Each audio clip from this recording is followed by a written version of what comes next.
Okay, so here we go. We are doing the law of sines and the law of cosines today. Okay, so this is the last section where we're going to discuss trig ideas. Okay, and so you'll see that, well, hopefully not too much is surprising here. But anyway, so the point of the law of sines and cosines, this lesson in particular, is that we're going to be able to focus on non-right triangles. Okay, so not triangles where you have that 90-degree angle here, right? We're talking about any kind of triangle, right? So non-90 degrees. Okay, and so let's get to it. Okay, so the first thing we're going to talk about would be the law of sines. Okay, so the law of sines says, you want to look at the pairings here, that side length A and angle A, or alpha, which is across from it, those two as a ratio is the same thing as side B across from beta as a ratio, or side C as a ratio with gamma across from it. Okay, and so you'll see there that it doesn't matter which ones you pair up, the ratios will always come out to be the same thing. They'll always be equal. Okay, sine of alpha divided by side length A will give you the same number as sine of beta divided by side B, or sine of gamma divided by side C. Okay, and so that's what we're going to be doing here. Get rid of those arrows, and we're going to just go ahead and put this to work. Now notice also, since it's a ratio, it doesn't actually matter if you do sine over the side length or side length over side, or sine, right? Side length divided by the sine of the angle, or the other way around, doesn't matter. Okay, as long as you're consistent with side lengths always on top or angles always on top, it's going to work out. It's always going to be the same. All right, so let's get to a problem here. Let's find the missing values. We've got missing angles, we have missing side lengths. Let's start off by finding the easiest thing to find, which would be this angle right here, gamma. I say it's the easiest one to find because if you look, you know that the angles will always add up to 180. So gamma is going to be 180 minus the other two angles. Together, they have to equal 180.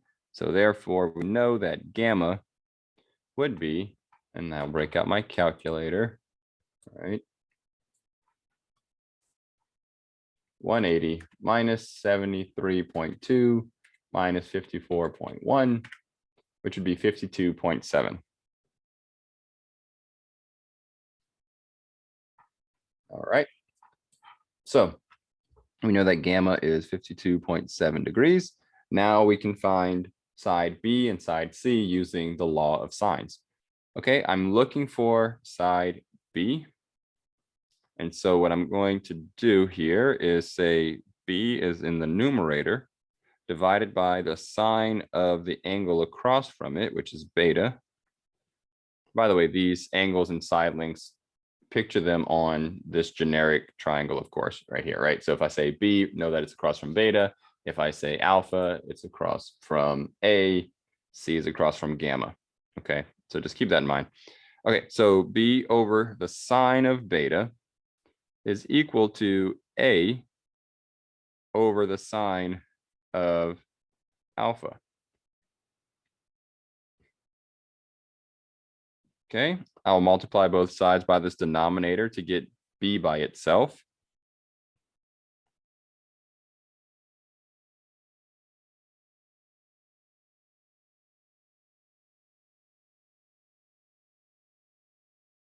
Okay, and so that's what I'm going to type into my calculator to find B.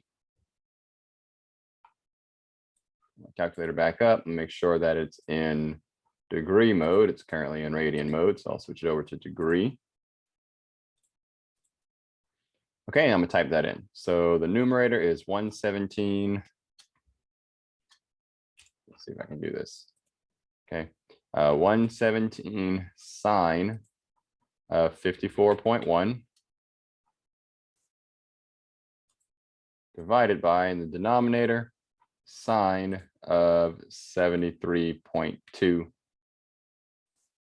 Okay, and that gives me 99. Looks like almost exactly 99.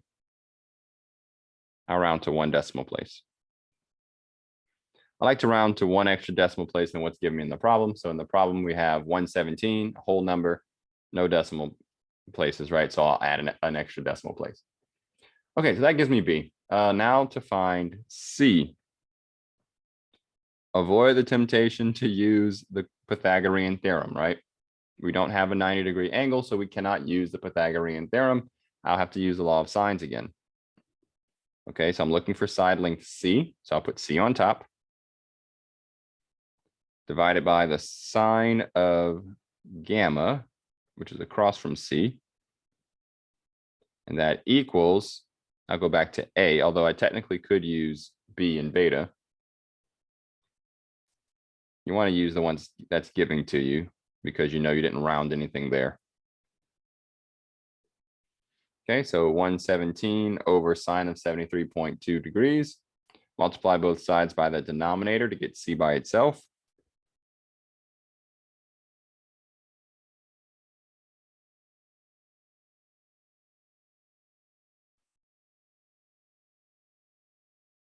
Okay, and then I'll type that in. I'll try to type it in. Okay, so numerator in parentheses, 117 sine of 52.7 divided by sine of 73.2, 97.2. Okay, so we'll say that C is 97.2. Okay, so there we go. I found the missing values of the triangle. Okay, and I had to use the law of sines to do it. Now, if I go to this next example or this next page here, I want to talk about an ambiguous case. So this is possible. This can happen whenever you're trying to use the law of sines. So here's an example just to kind of think about. If you are given the sides A and B, okay, so you know the length of A, you know the length of B. And you're also given this angle right here, okay, which is not in the middle. You don't know how far apart these two sides are. They could be this far apart. They could be this far apart, right? Notice you still have the same side lengths. We don't know anything about this third side. Okay, so it could be a large side, it could be a small one. We don't know. Okay, so that's why this is called the ambiguous case. There's 2 potential triangles that you can get from that information. So again, it only happens if you have 2 sides and an angle, and the angle that's given to you is not the angle in between. 2 sides and an angle, not the angle in between. Okay, so what do you do about it? Okay, use the law of sines to find the angle that you can. So in this case, we would use, we'd have to find alpha because we have beta and B. So we'd have A, we could use it to find alpha. Okay, so in this case, you'd find alpha and then find the other potential triangle by doing 180 degrees minus that angle. Okay, so what that'll do is give you this scenario and this scenario here. It gives you both. And then you work through them to see if it makes sense. All right, so let's actually do an example where we have to do that. Okay, so let's find the missing values. Here we have that setup. We have side A, side B, alpha. We're missing beta and gamma. We know nothing about this right here, this gamma and C. Okay, that's in other words, we don't have the angle in between them. Okay, so if that's the case, we'll go ahead and do the law of sines to find beta. I'll put sine of beta on top first because that's what I'm looking for. B will be on the bottom then. The side lengths are on the bottom. Okay, and then I'll multiply both sides by 23.5.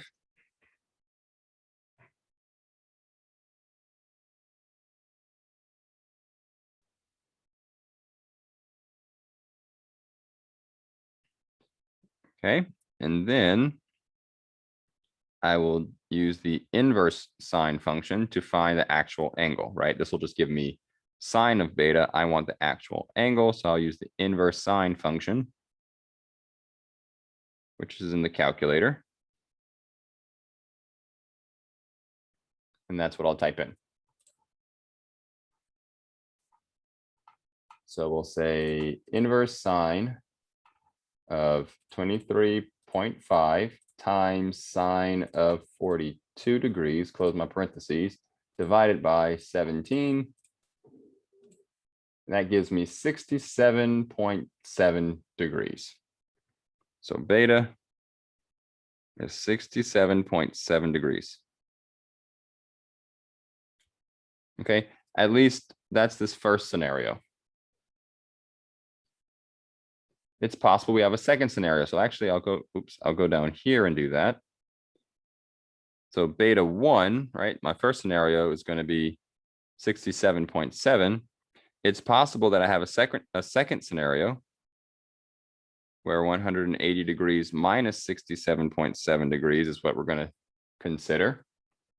If I type that in, 180 minus, I actually want to use the previous entry.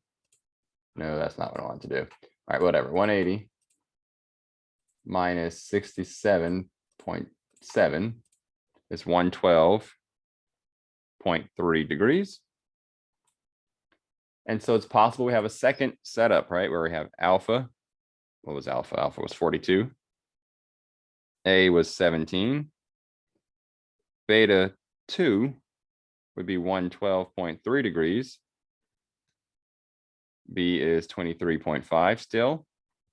And that would give us a different gamma value and a different C value. Okay, so I have a second triangle set up. I'll solve that one after I'm done with this one here. Right? You see the difference, right? So when I did 180 minus 67.7, that gave me a separate triangle where beta would be 112.3. Either one of those cases could be accurate given the information. All right, so let's find gamma. All right, and so we'll call this gamma 1 and C1 now. Gamma 1 would be 180 minus 42 degrees minus 67.7 degrees.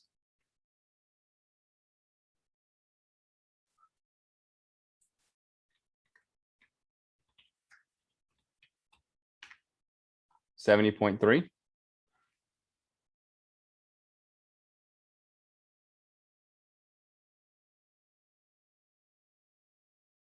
Now I can use the law of sines to find that last side length. C1 is what I'm looking for, so I'll put it on the top.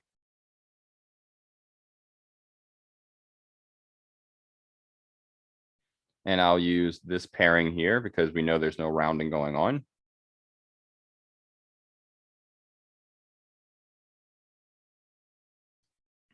Multiply both sides by sine of 70.3 degrees.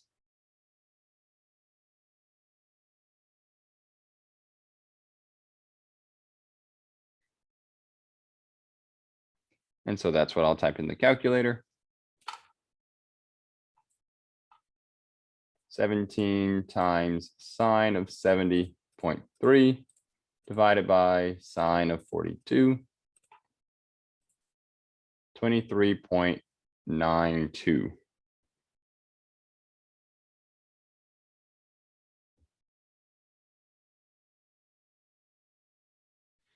Okay, so there we go. We solved the first triangle. Now, again, that gave us a second triangle because of the ambiguous case. So let's figure out this one here. To find gamma 2, I'm going to subtract 180 minus 42 degrees minus 112.3 degrees.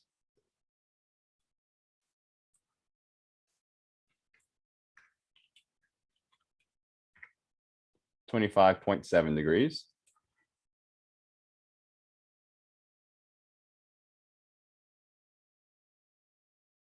To find side length C, we'll do the same thing as before. Missing side length over the sine of that angle equals 17A over sine of alpha. Multiply both sides by sine of 25.7 degrees.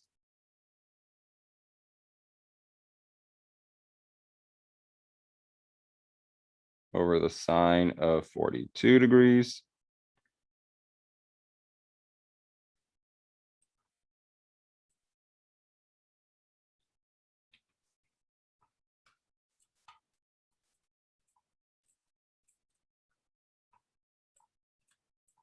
Type that in and I get 11.02.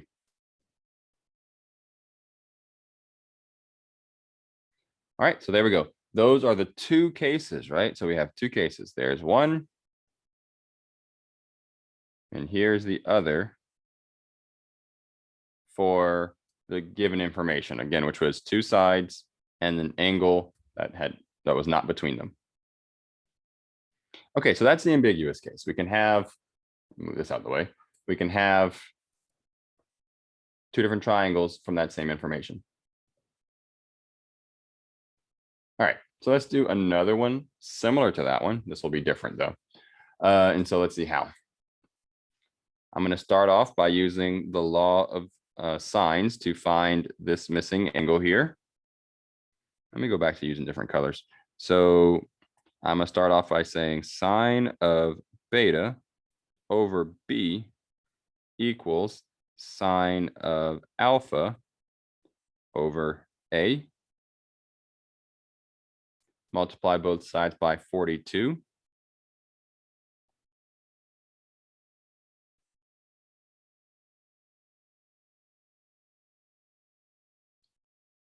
And then use the inverse sine function to find the actual angle, right? This is sine of beta. I want just beta.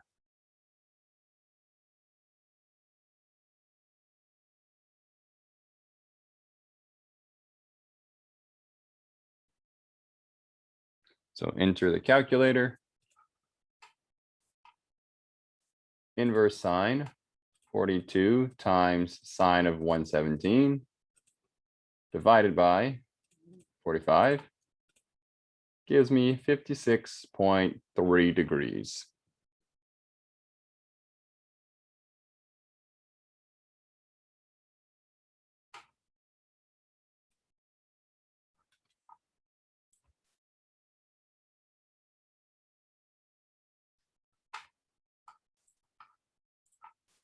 Okay, so now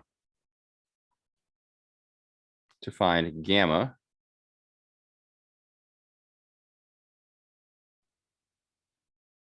I'm going to subtract 180 minus 117 minus 56.3.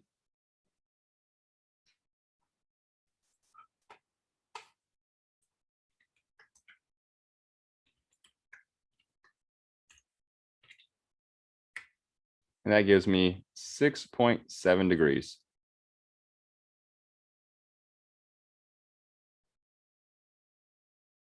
Okay, now let's find side length C.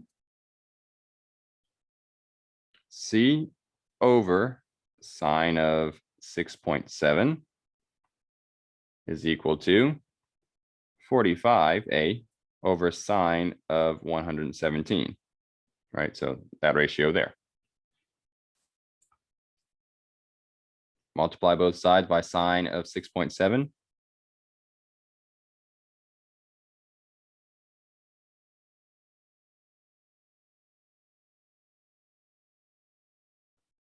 Type that in the calculator.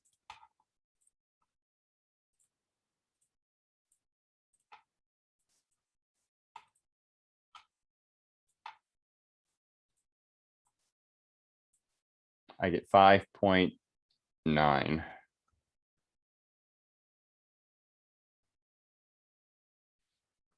Okay, so there is one case, right? But remember, this was the ambiguous case, so we need to check to make sure that there's not another triangle. So that would happen again.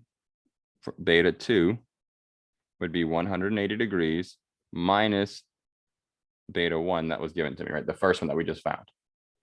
But if I subtract 180 minus 56.3, I get that beta 2 would have to equal 123.7 degrees. That does not make sense in the context of this problem, right? Because what was alpha? Well, alpha was 117. If I were to add these two together, they would be greater than 180 degrees, right? So you wouldn't have a triangle here. So be careful with that. So we found this potential second triangle, but then we found that, well, that angle is so big that if I were to add it to the other known angle, I would be over 180 degrees and no longer working with the triangle. So you know what? There's only one triangle. There's only one case, and it's this one here.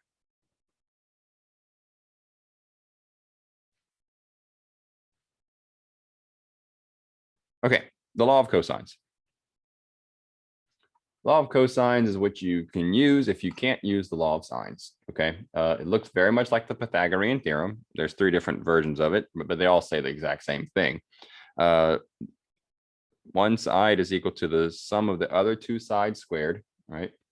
Minus 2, they all have minus 2. These two numbers will always be these two numbers, okay? That works for all of them, right? AC, AC, AB, AB. So you really don't have to memorize it in that sense, okay? And then this angle here will always be the one across from this one. It's cosine of alpha, beta across from B, gamma across from C. Okay, so you can memorize the formula if you want, or you can just think about it like that. It's better to know how to put it together.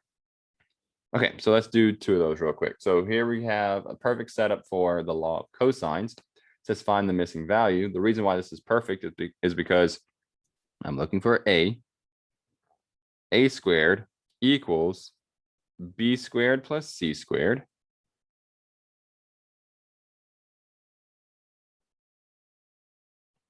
minus 2 times those two numbers. Right, so 25, 25, 37, 37. Cosine of the angle that's across from A, which of course is alpha. So it's really the perfect setup.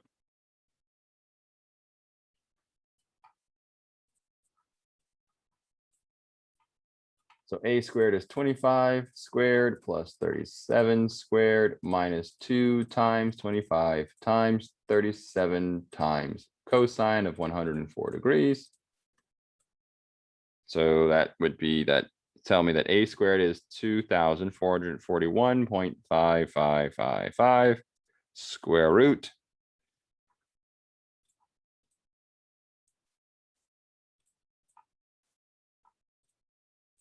And I get 49.4.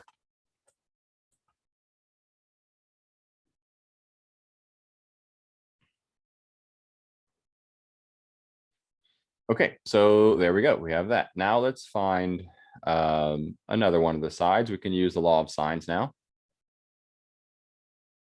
Let's find beta. So sine of beta over 25 is equal to sine of alpha over 49.4. If I multiply both sides by 25, I have 25 sine of 104 degrees divided by 49.4. I want beta, not sine of beta, so I will use the inverse sine function.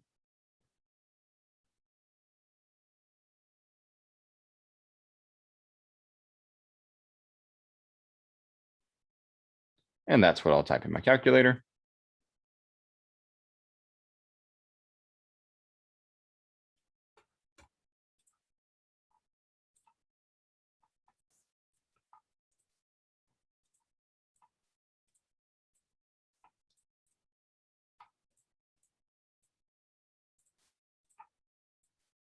(29.4 degrees).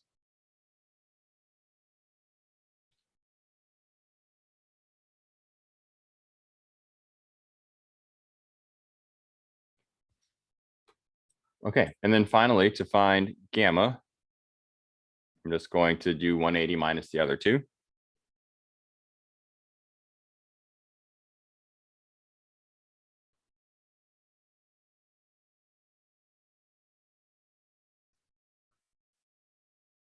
(180 minus 104 minus 29.4) gives me 46.6 degrees.